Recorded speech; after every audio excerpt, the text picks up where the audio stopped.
बिस्मिल्लाहिर्रहमानिर्रहीम। अस्सलाम वालेकुम नादरीन, आप यूट्यूब चैनल देख रहे हैं, मैं इमरान खान। नादरीन, सबसे पहले अमेरिका में मुकीम है डॉक्टर मुईद पीरज़ादा साहब। ये पाकिस्तान के साबिक़ ब्यूरोक्रेट हैं, एक जर्नलिस्ट हैं, बहुत लंबे अरसे तक प्रोग्राम करते रहे पाकिस्तान के डिफरेंट टीवी चैनल्स पे।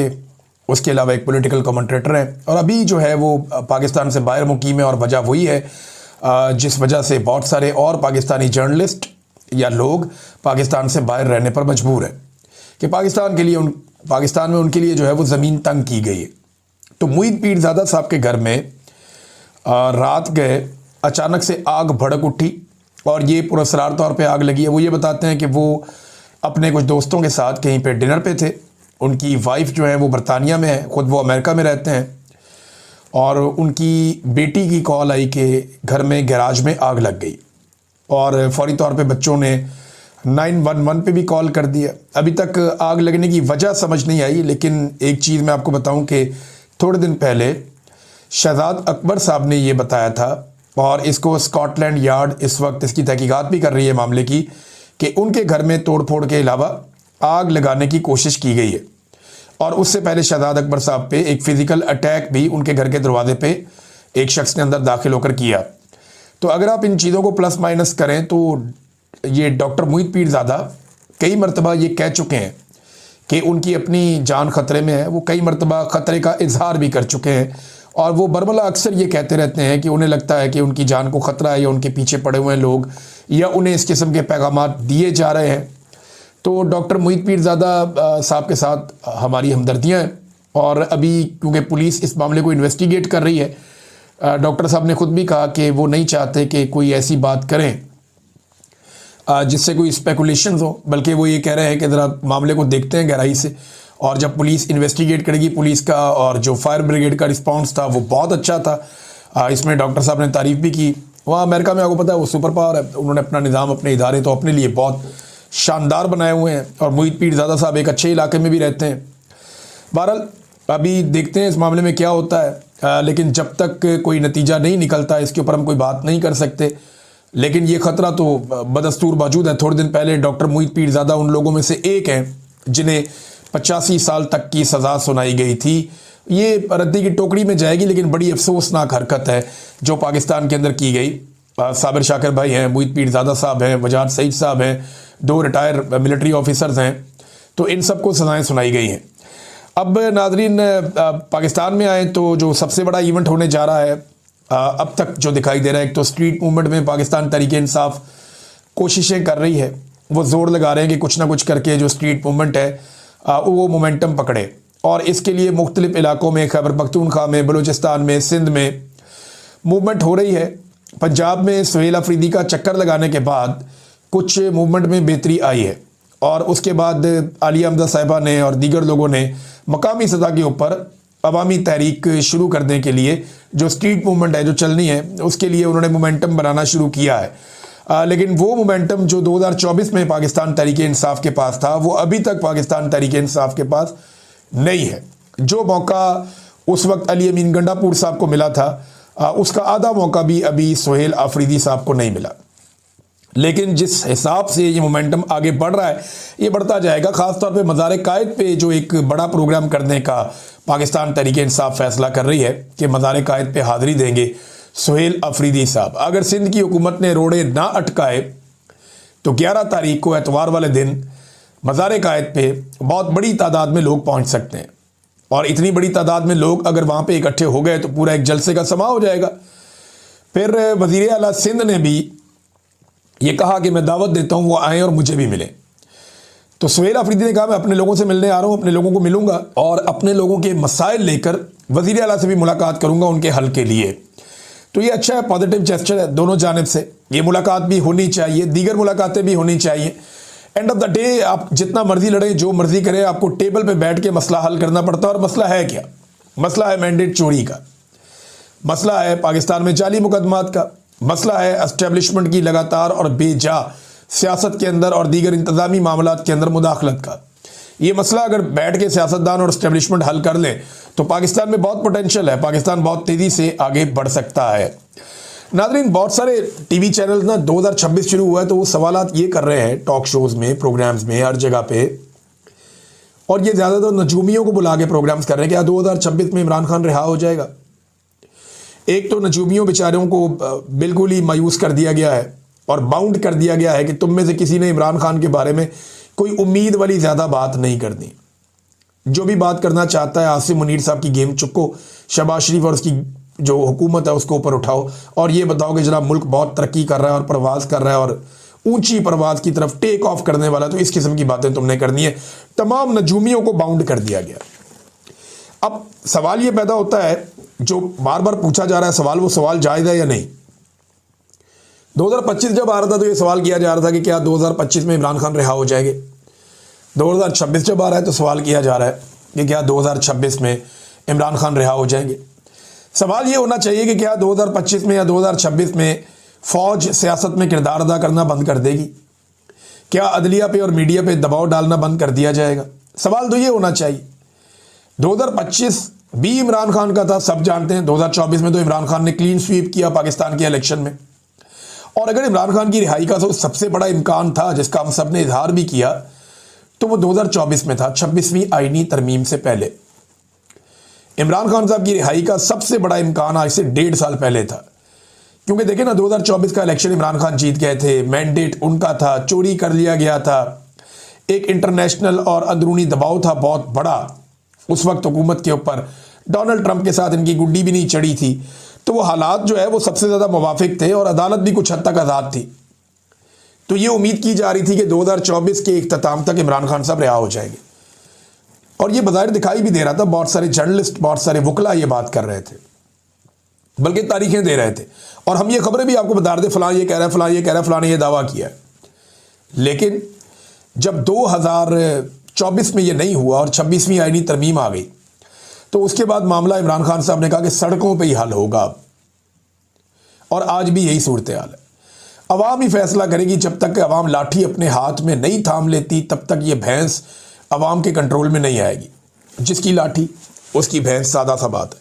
अब 2025 भी इमरान खान का था, यानी इमरान खान का साल रहा। पूरे साल में इमरान खान डिस्कस हुआ। 2026 के पहले दिन सबसे ज़्यादा इमरान खान डिस्कस हुआ। आप इंटरनेट पे सर्च कर लें, आप हर जगह पे जाकर देख लें कि पाकिस्तान में सबसे ज़्यादा डिस्कस कौन होता है, सबसे ज़्यादा सर्च कौन होता है, इमरान खान होता है। आपको नज़र आ जाएगा, आपको सारे बता देंगे कि इमरान खान क्या है और कितनी ज़्यादा उसकी मकबूलियत है। लिहाजा 2026 भी बज़ाहिर ऐसा लगता है कि इमरान खान बाहर आए या ना आए ये ज़्यादा इंपॉर्टेंट नहीं है। ज़्यादा इंपॉर्टेंट ये है कि क्या इमरान खान को डील करेंगे, तो वो तो कहते हैं मैं नहीं करूँगा। दूसरा, क्या इमरान खान इर्रेलेवेंट हो जाएगा, वो तो 2025 में भी कह रहे थे, नहीं हो पाया। आसिम मुनीर साहब के 3 साल नौकरी के गुजर गए, उन्होंने फिर एक्सटेंशन ले ली। जो अपने पहले 3 साल में वो इमरान खान को इर्रेलेवेंट नहीं कर पाए, तो ये अगले जो उन्होंने इस एक्सटेंशन के साल लिए हैं उसमें वो क्या इर्रेलेवेंट करेंगे, वो नहीं हो पाएगा। इमरान खान रेलिवेंट ही रहेगा। और देखें अब ये हुकूमत कर क्या रही है, ये हुकूमत ये कर रही है कि फौरी तौर पे इन्होंने तमाम तरक्याती मनसूबे रोक दिए हैं। जब ये इक़्तिदार में आए ना 2023 में, इन्होंने तरक्याती मनसूबे रोक दिए थे। 2024 में इन्हें दोबारा इक़्तिदार मिला, इन्होंने फिर तरक्याती मनसूबे रोक दिए। तो ये पैसा जितना भी आवाम की जेबों से चोरी कर रहे हैं या जितना भी बाहर से कर्जा ला रहे हैं, उसको जमा कर करके दिखा रहे हैं कि जनाब देखिए हम कौमी खजाना भर रहे हैं, और बाद में इस पैसे को रिश्वत के तौर पे इस्तेमाल करेंगे, सियासी रिश्वत के तौर पे अचानक से अवाम में पैसा निछावर करेंगे। तो ये बात ये लोग ज़हन में रखें कि ये इलेक्शन से पहले अरबों रुपया भी बहा देना, इसके बावजूद लोगों ने इनकी बात नहीं सुननी। क्योंकि अब पाकिस्तान में जो इलेक्शन है, मैं साफ बात आपसे करूँगा, आपको ठीक लगे या गलत लगे, ये अब इंतखाबात जो आने वाले हैं ना, इनका कोई ताल्लुक कारकर्दगी से, रुपए पैसे से या दादो शुमार पे नहीं है। ये कुछ उसूलों के ऊपर इंतखाबात होंगे। कौम ने इमरान खान को फ़िलहाल अपनी ज़िद बना लिया है और इमरान खान की मकबूलियत का तोती बोलता है, ये सारे के सारे जानते हैं। अब हुकूमत ने एक जाली आदादो शुमार का एक डाटा जारी कर दिया है और इसमें मुल्की माशी तरक्की दिखा रहे हैं, GDP की ग्रोथ दिखा रहे हैं, ज़रूरी पैदावार कह रहे हैं बढ़ गई है। हालांकि पाकिस्तान में इतना बदतरीन सैलाब आया, सारे किसान कह रहे हैं हमारी तो फसलें ही तबाह हो गई, इनकी ज़रूरी पैदावार कहाँ बढ़ गई, किसी और मुल्क में बढ़ गई है। कहते हैं जी सनती पैदावार बढ़ गई है।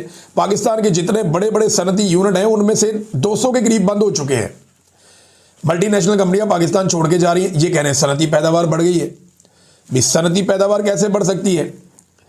डेटा जो आ रहा है वो ये बता रहा है लगातार कि पाकिस्तान का जो तजारती खसारा है वो बढ़ रहा है।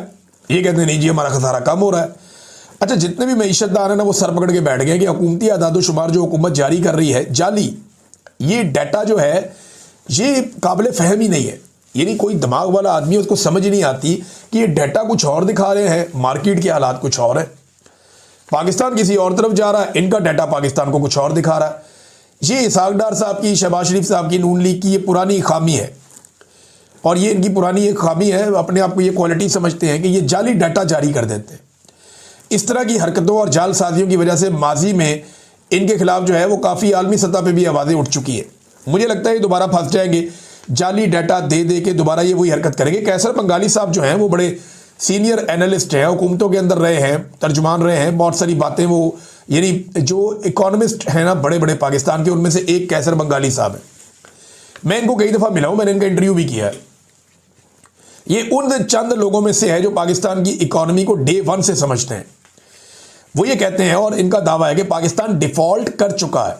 हम कर्जा लेते हैं कर्जा वापस करने के लिए, यानी जो मुल्क कर्जा ले और कर्जा वापस ना कर सके वो डिफॉल्ट होता है। एक्चुअली डिफॉल्ट कहते हैं किसे, कि एक बंदे ने कर्जा लिया, अब उसमें कर्जा वापस करने की सलाहियत नहीं है तो वो अपने आप को दिवालिया डिक्लेयर कर देता है, ये है जी डिफॉल्ट।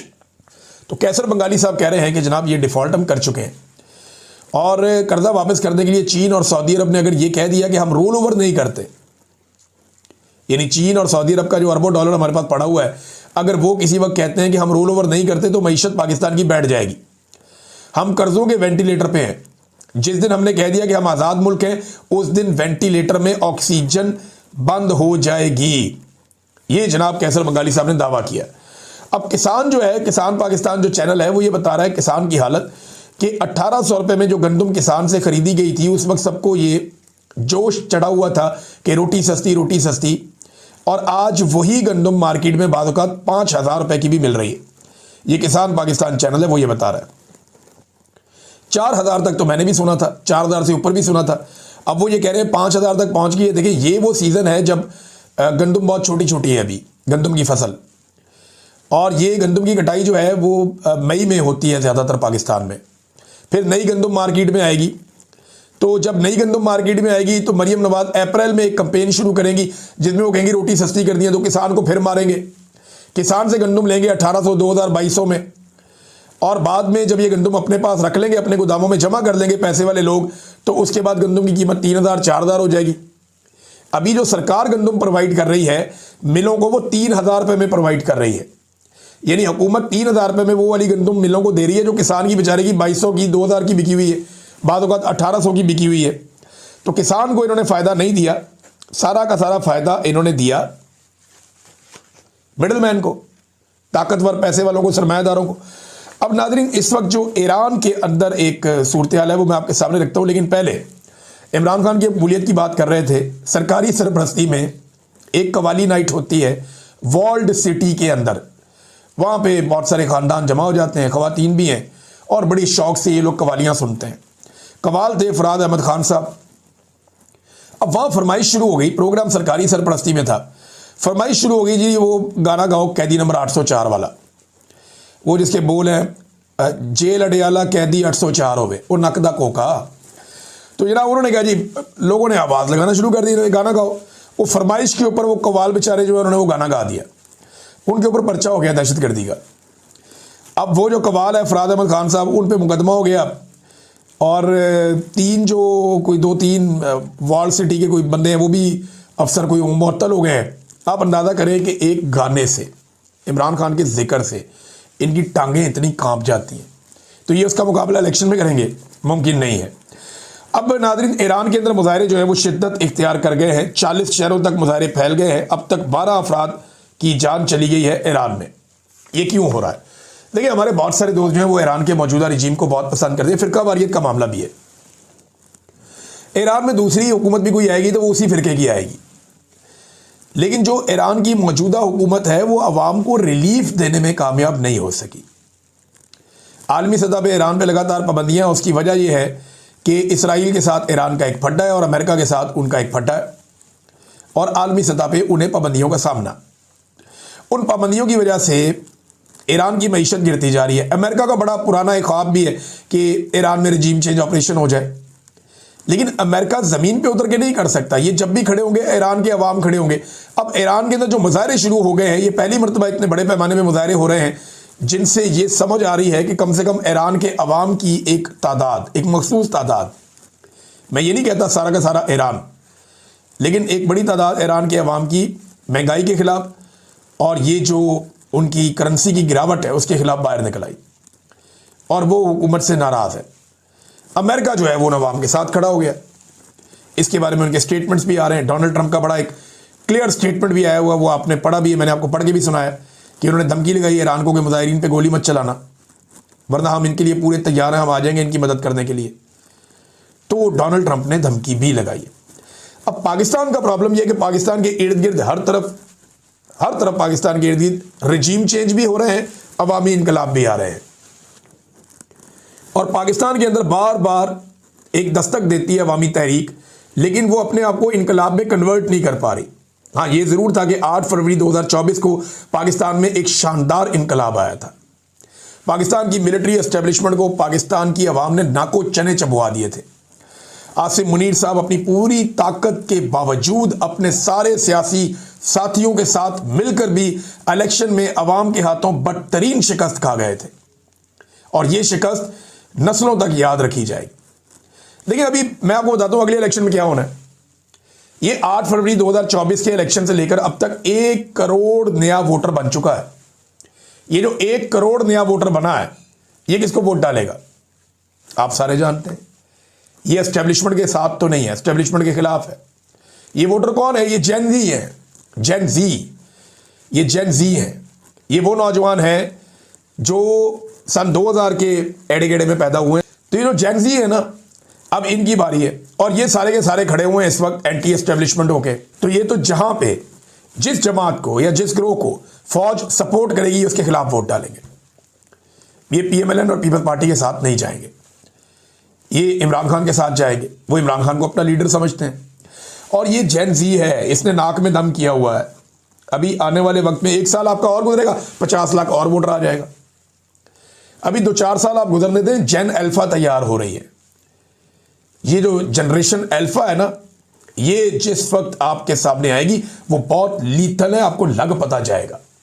हमारे बच्चों को बड़ा होने दीजिए, वो आपको बताएंगे कि लड़ाई लड़ते कैसे और बयानियां बनाते कैसे हैं। वो आपकी सियासत लपेट के आपको वापस दे देगी और सबका किबला दुरुस्त कर देगी। ये जेन जी और जेन अल्फा, इनके हाथ में जब चीजें आएंगी ना, तो फिर फैसला साज फैसले नहीं कर पाएंगे। फिर ये आपसे मनवा लेंगे जो इन्होंने मनवाना होगा। ये मैं अच्छी तरह जानता हूं और मैं ये देख भी रहा हूं। मैंने बच्चों के तेवर देखे हैं। आज प्राइमरी स्कूल के अंदर जाके आप आवाज लगाएं, आपको पता चलेगा कि प्राइमरी स्कूल के बच्चे आज कहां खड़े हैं। नाज़रीन, आईएमएफ से कर्जा लेने वाले ममालिक की फहरिस्त में पाकिस्तान 4थे नंबर पर आ गया दुनिया में। यानी वो ममालिक जो आईएमएफ से बहुत बड़े बड़े कर्जे ले चुके हैं, उनमें पाकिस्तान 4थे नंबर पे है, जबकि भारत दुनिया की सबसे बड़ी मईशतों की जो फहरिस्त है उसमें 4थे नंबर पे आ गया। आप देखें ना, एक ही साथ आज़ाद हुए दोनों मुल्क। पाकिस्तान के पास वसाइल बहुत ज़्यादा हैं, भारत के पास भी है। तो भारत जो है वो दुनिया की 4थी बड़ी मईशत बन गया और पाकिस्तान जो है वो आईएमएफ का 4था सबसे बड़ा मकरूज बन गया। फर्क क्या? भारत में मार्शल लॉ नहीं लगते, भारत में मिलिट्री एस्टेब्लिशमेंट उनकी सियासत के अंदर मुदाखलत नहीं करती। चीन की मिसाल ले लेना, हमने असल में निज़ाम दिखाया कुछ, चलाया कुछ, जमहूरियत दिखा के डिक्टेटरशिप चलाते रहे। तो दोगला निज़ाम कभी भी नहीं चलता जिसकी ख्वाजा आसिफ तारीफें करते। आपको या डिक्टेटरशिप लानी है तो पूरी डिक्टेटरशिप ला के चलानी है, आपको अगर जमहूरियत लानी है तो पूरी जमहूरियत ला के चलानी है। ये दोगले निज़ाम नहीं चलते होते। पाकिस्तान इसीलिए मार खा गया। आप देखें ना, चाइना के अंदर जो सिस्टम है उसको लोग डिक्टेटरशिप समझते हैं, 1 पार्टी सिस्टम। लेकिन चाइना 1949 में आज़ाद हुआ, उसके 50 करोड़ लोग उस वक्त गरीब थे। 2020 में 70 साल के बाद उनका एक आदमी भी गरीब नहीं था। उन्होंने गुर्बत की लकीर ही मिटा दी कि कोई गरीब बाकी नहीं बचा, सारे गुर्बत की लकीर से ऊपर आ गए। पाकिस्तान बना तो लगभग 1.5-2 करोड़ गरीब थे और इस वक्त पाकिस्तान में आधा पाकिस्तान गरीब है, गुर्बत की लकीर से नीचे। तो हम ना इधर के रहे ना उधर के रहे, ना ये सिस्टम समझ आया ना वो सिस्टम समझ आया और इसकी वजह से हम लगातार नुकसान उठा रहे हैं। दुनिया से पैसा मांगते जा रहे हैं। कैसर बंगाली साहब की बात आपने सुन ली। नाज़रीन, एक बड़ी डेवलपमेंट यमन में हुई है। सऊदी हमायत याफ्ता फोर्सेस को यमन में एक बहुत बड़ी कामयाबी मिल गई। ये मोहम्मद बिन सलमान की एक बड़ी कामयाबी है, क्योंकि वो ये चाहते हैं, सऊदी अरब की गवर्नमेंट, कि यमन के अंदर एक हुकूमत बने और एक मरकजी हुकूमत बने जो पूरे यमन को कंट्रोल करे।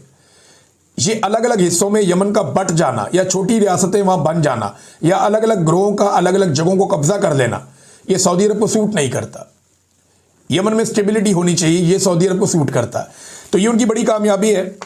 हजरमौत का जो दारुल हुकूमत है मकला, वहाँ पे जो सऊदी हमायत याफ्ता फोर्सेज हैं वो दाखिल हो गई हैं।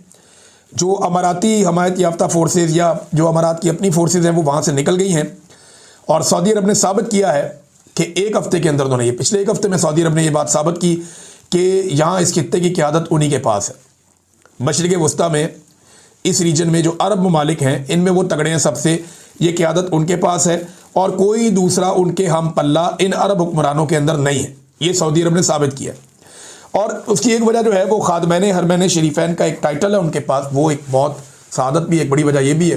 दूसरा, सऊदी अरब एक बड़ा मुल्क है, उसके पास वसाइल ज़्यादा हैं, उसके पास पैसा बहुत है, फिर उसके जो दुनिया के साथ ताल्लुकात हैं वो भी अलग नौइयत के हैं। लिहाजा सऊदी अरब ने एक मरतबा फिर, और दूसरा जो बाकी ममालिक हैं वहाँ पे अरब ममालिक, उनके सऊदी अरब के साथ जो ताल्लुकात हैं वो बाकी आपस में उनके नहीं हैं, तो सऊदी अरब की तरफ सारे देखते हैं। तो ये उनकी एक बड़ी कामयाबी है। नाज़रीन, आखिर में एक बड़ा इंटरेस्टिंग मैंने क्लिप देखा इसार राणा साहब का। इसार राणा साहब ना एक प्रोफेसर की तरह समझाते हैं, बाद वक़्त बड़ा मज़ा आता है। इफ्तिखार अहमद साहब आप सारे जानते हैं, जंग और जियो ग्रुप के नून लीग के लिए इनकी हमायत ज़रा ज़्यादा होती है। वो खुद कहते हैं नवाज शरीफ मेरा दोस्त है, भाई है, तो उन्हें ओहदे शोहदे भी देते रहे नून लीग के हुक्मरान यहाँ पंजाब के अंदर। तो उन्होंने कहा जनाब कि मुल्क चल रहा है, इदारे चल रहे हैं, इफ्तिखार अहमद साहब ने कहा। तो इसार राणा साहब ने बड़े आराम से उनको जवाब दिया कि मैं यहाँ से बाहर निकल के इफ्तिखार की गाड़ी चोरी करके ले जाता हूँ, जब ये लेने आएंगे तो मैं इन्हें कहूँगा गाड़ी चल रही है, ये देखो आप क्यों लेने आ गए हैं। मैं इनके घर पे कब्जा कर लेता हूँ जाके, ये जब कब्जा छुड़वाने के लिए आए या कब्जा वापस लेने के लिए आए तो मैं इन्हें कहूँगा देखो लाइटें भी चल रही हैं, पंखे भी चल रहे हैं, क्यों आ गए हो वापस लेने के लिए अपना घर।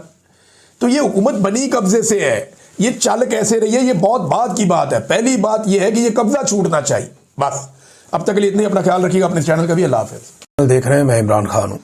पाकिस्तान का पूरा सिस्टम एक तरह से यरगमाल है और पूरे सिस्टम को जो है वो कंट्रोल किया जाता है चंद लोगों के जरिए से, और वो चंद लोग जो हैं वो अपने मफाद से बाहर निकल ही नहीं पा रहे।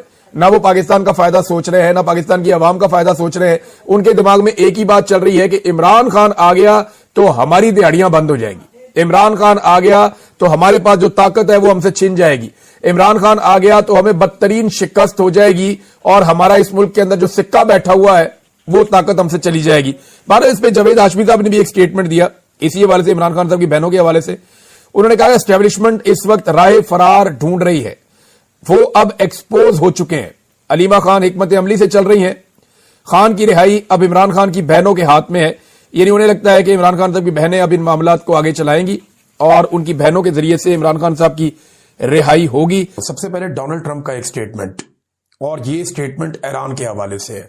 अब जरा डोनाल्ड ट्रंप का ट्वीट आप देखें। If Iran shots and violently kills peaceful protesters which is their custom, the United States of America will come to their rescue. We are locked and loaded and ready to go. Thank you for your attention to this matter, President Donald J Trump. Trump ये कह रहा है कि अगर Iran ने कत्ल किया पुरअमन मुजाहिरीन को या उन पर गोली चलाई, जो कि उनकी एक रवायत है, तो अमेरिका जो है वो उनकी मदद के लिए आएगा। जिस वक्त आप ये पुरअमन मुजाहिरीन को मारेंगे हम उनकी मदद के लिए पहुंचेंगे। और आपकी तवज्जो का बहुत शुक्रिया डोनाल्ड ट्रंप। लेकिन पाकिस्तान के अंदर पूरा का पूरा इलेक्शन चोरी हो गया, पाकिस्तान के सबसे मकबूल रहनुमा को जेल में डाला हुआ है और इमरान खान साहब की पार्टी निकलती है एहतजाज करने के लिए, और इससे पहले 9 मई को कत्लेआम होता है, तब भी अमेरिका किसी किस्म का रिस्पॉन्ड नहीं करता। 26 नवंबर को लगभग 15-14 लोग कत्ल कर दिए जाते हैं सरेआम, सैकड़ों लोगों को गोलियां मार दी जाती हैं, लेकिन डोनाल्ड ट्रंप का ऐसा कोई ट्वीट नहीं आता। मुरीदके में एक बहुत बड़ा कत्लेआम हो जाता है, बहुत सारे लोग गायब हो जाते हैं, अभी तक कोई ट्वीट नहीं आया। तो अमेरिका की जो पॉलिसी है वो उसके